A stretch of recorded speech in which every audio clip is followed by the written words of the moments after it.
ഇന്നത്തെ prime editorial ദൈവത്തിന്റെ സ്വന്തം നാടെന്ന് പറഞ്ഞാണ് കേരളത്തിലേക്ക് ആളുകളെ നമ്മൾ ക്ഷണിക്കാറുള്ളത്. ഇനി അങ്ങനെ പറയാനുള്ള യോഗ്യത നമുക്കുണ്ടോ?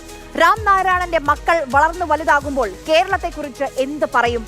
സ്വന്തം അച്ഛനെ കൊന്നുകളഞ്ഞ കേരളത്തെക്കുറിച്ച് വെറുപ്പല്ലാതെ എന്തായിരിക്കും ആ മക്കളുടെ മനസ്സിൽ ഉണ്ടാവുക? അവരുടെ മനസ്സിൽ കേരളം ചെകുത്താന്മാരുടെ നാടായി മാറിക്കാണില്ലേ? സാക്ഷരതയും പുരോഗമനവും പറയുന്ന മലയാളികൾ എന്തുകൊണ്ടാണ് തെരുവിൽ ഇറങ്ങാത്തത്, പ്രതിഷേധിക്കാത്തത്?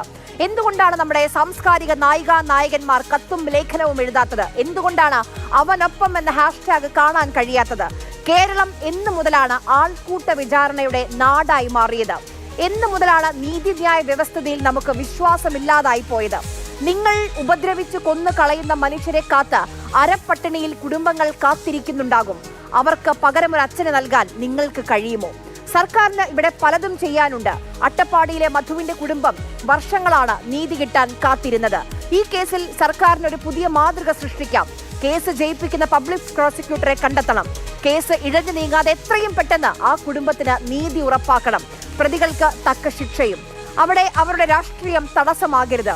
FIR-ൽ പോലും കുടുംബത്തിന് ആക്ഷേപമുണ്ട്. മൃതദേഹം നാട്ടിലേക്ക് കൊണ്ടുപോകാൻ പോലും കയ്യിൽ ഒന്നുമില്ലാത്തവരുടെ പണം ചോദിച്ചു എന്ന് കേൾക്കുന്നു. അത് സത്യമെങ്കിൽ എന്തിനാണ് കേരളത്തിലെ ഭരണകൂടം?